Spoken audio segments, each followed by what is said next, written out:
Avez-vous déjà prié de tout votre être? Le cœur ouvert, les larmes coulant, la foi grandissante, pour vous lever ensuite et avoir l'impression que rien n'a changé. Vous avez prié, vous avez cru, vous avez même ressenti un moment de paix. Mais ensuite, le même poids est revenu. Le même retard persiste. La même porte reste fermée. Et vous avez commencé à vous demander, « Dieu, m'as-tu entendu? Ai-je fait quelque chose de mal ?» Laissez-moi vous le dire doucement mais clairement. Parfois, le problème n'est pas que Dieu n'ait pas entendu votre prière. Parfois, le problème, c'est ce qui se passe après la prière.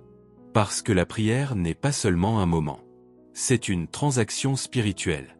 Ce ne sont pas juste des mots lancés en l'air. C'est un échange au trône de Dieu. Et ce que vous faites après la prière peut soit protéger ce que vous venez de libérer, soit le saboter. Il existe des erreurs subtiles, très courantes, très normales pour la plupart des gens, qui bloquent discrètement les réponses, affaiblissent la foi et retardent les percées. Et le plus effrayant, c'est que la plupart des chrétiens ne se rendent même pas compte qu'ils les commettent. Aujourd'hui, je vous invite à tendre l'oreille, non pas avec peur, mais avec conscience. Ce message n'est pas là pour vous condamner. Il est là pour corriger ce qui vous coûte cher. Nous allons exposer 5 erreurs que vous ne devez pas commettre après avoir prié. Des erreurs qui perturbent le flux spirituel, affaiblissent la foi et parfois invitent l'ennemi dans l'espace que vous venez tout juste de remettre à Dieu. Avant de commencer, faites 3 petites choses rapidement. Likez cette vidéo pour qu'elle touche plus de croyants qui en ont besoin. Abonnez-vous, car nous partageons des enseignements qui fortifient votre vie de prière et approfondissent votre marche avec Dieu. Écrivez dans les commentaires, ma prière produira des résultats. Erreur numéro 1. Laissez le doute s'installer. La première erreur que beaucoup commettent après avoir prié, c'est de laisser le doute s'installer. Ils ont prié dans la foi, mais après la prière, leur esprit se transforme en tribunal. Les preuves sont examinées. Les possibilités sont interrogées. La peur témoigne. Et si ça n'arrive pas? Et si j'ai mal prié? Et si Dieu ne veut pas répondre? Et si je ne suis pas digne? Et soudain, ce qui a commencé comme une adoration se termine en inquiétude. Les larmes qui coulaient dans la reddition se transforment en pensées anxieuses. Jacques 1h6 dit, mais qu'il demande avec foi, sans douter, car celui qui doute est semblable au flot de la mer, agité par le vent et jeté çà et là. Remarquez ce mot, instable. Le doute crée de l'instabilité dans le cœur. Écoutez bien, le doute n'est pas la même chose qu'avoir une question. Le doute, c'est quand la peur devient une voix que vous obéissez. La foi dit, Dieu est capable. Le doute dit, mais s'il ne le fait pas. La foi dit, Dieu est à l'œuvre. Le doute dit, mais je ne le vois pas.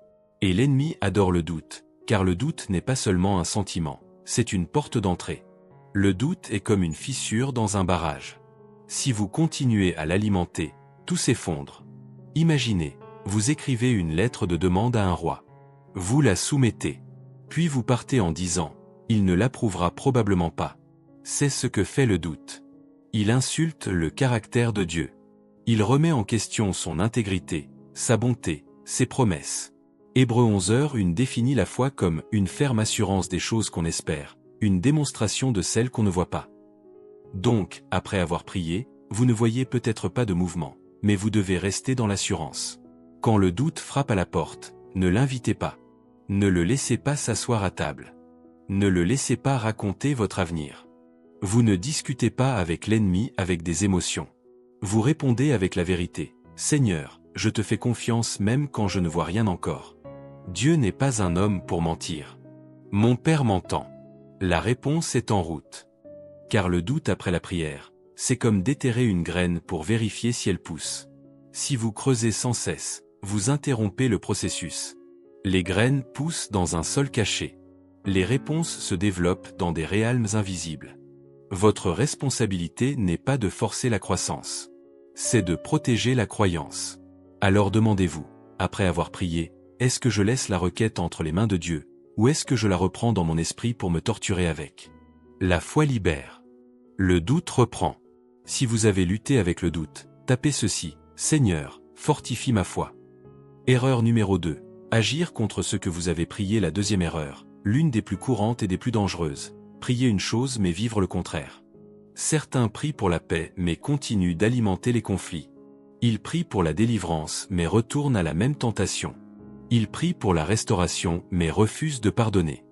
Ils prient pour la sagesse mais ignorent les conseils. Ils prient pour la croissance mais restent indisciplinés. Ils veulent le fruit sans changer la racine. Jacques 1h22 dit, « Mettez en pratique la parole, et ne vous contentez pas de l'écouter. » En d'autres termes, votre mode de vie doit être en accord avec votre prière. Votre comportement ne doit pas contredire votre croyance. Parce que la prière n'est pas de la magie. La prière n'est pas de la manipulation. La prière est un partenariat. Et le partenariat implique l'alignement. Soyons clairs, si vous avez prié pour que Dieu guérisse votre mariage, mais qu'après la prière vous continuez à insulter votre conjoint, vous agissez contre votre propre prière. Si vous avez prié pour une élévation financière, mais que vous prenez ensuite des décisions imprudentes, vous agissez contre votre prière. Si vous avez prié pour la liberté de l'anxiété, mais que vous consommez du contenu qui déclenche la peur, vous agissez contre votre prière. Dieu répond à la foi, mais il honore aussi l'obéissance. Parfois, nous voulons que le ciel bouge pendant que nous restons inchangés. Mais la réponse à la prière exige souvent un ajustement de comportement. Parfois, ce n'est pas le diable qui bloque votre réponse. C'est l'incohérence. Pensez à Israël dans le désert. Ils ont vu des miracles. Ils ont mangé la manne. Ils ont marché sous une protection divine. Pourtant, ils se sont plaints tellement que leur attitude a retardé leur promesse. La question est, vos actions coopèrent-elles avec ce que vous avez demandé à Dieu? Après votre prière, demandez à Dieu cette phrase, « Seigneur, que dois-je faire ensuite pour rester aligné avec ce que je viens de prier ?» Car parfois, la prochaine étape est simple, une excuse, une discipline, une limite, un sacrifice. Beaucoup de réponses viennent par des pas d'obéissance. La prière invite le mouvement divin. L'obéissance le soutient. Et quand votre mode de vie s'aligne sur votre demande, la percée n'est plus seulement espérée, elle devient inévitable. Erreur numéro 3. Précipiter le timing de Dieu. La troisième erreur après la prière, l'impatience. Vous priez, puis vous commencez à forcer les choses. Vous forcez des portes. Vous prenez des décisions émotionnelles. Vous essayez d'aider Dieu par anxiété.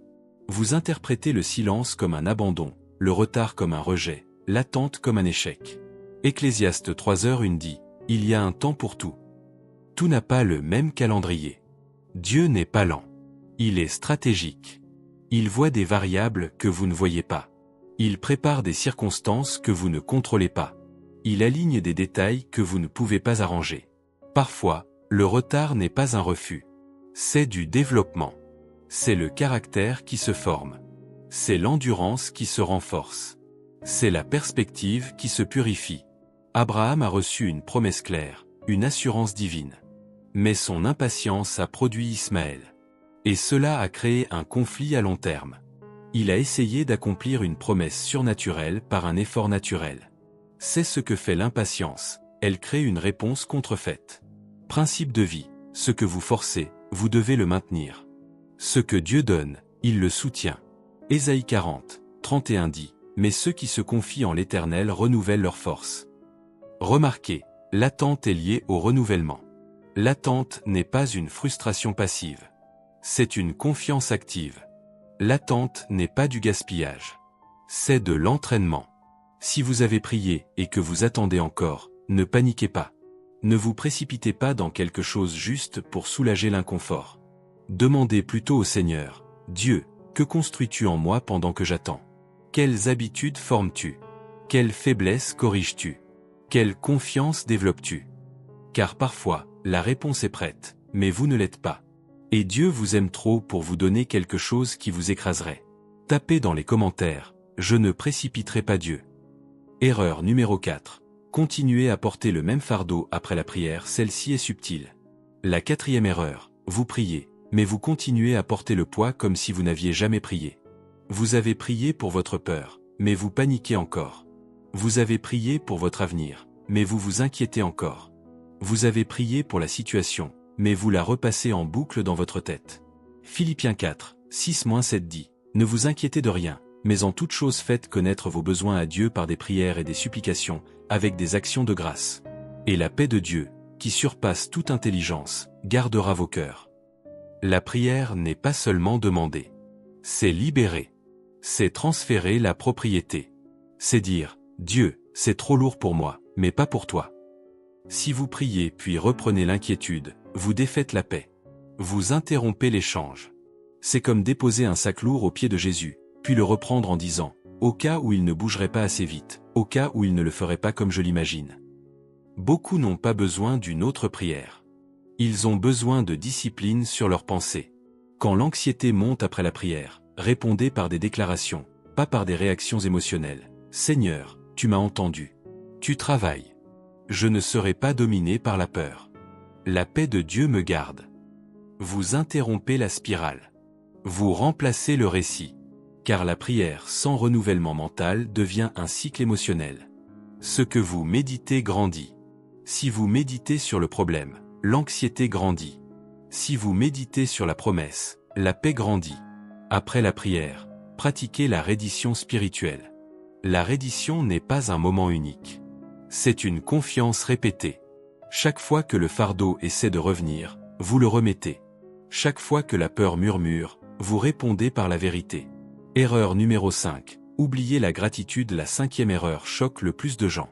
Ils prient, demandent quelque chose à Dieu, puis oublient de le remercier. La gratitude n'est pas une simple politesse. La gratitude, c'est la foi en action.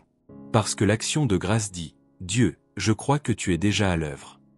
1 Thessaloniciens 5h18 dit, rendez grâce en toutes choses. Quand Jésus a multiplié les pains, il a rendu grâce avant que la multiplication n'apparaisse. La gratitude attire l'attention. Beaucoup manquent ce que Dieu fait parce qu'ils sont trop occupés à se plaindre de ce qu'il n'a pas encore fait. Alors, après la prière, pratiquez l'action de grâce même avant de voir. Merci, Seigneur, de m'avoir entendu. Merci pour la réponse. Merci pour la sagesse. Merci pour la force. Merci pour ce que tu fais en coulisses.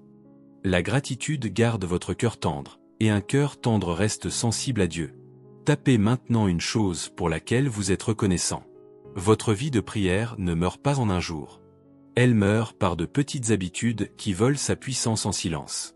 Mais la bonne nouvelle, ces erreurs sont corrigibles.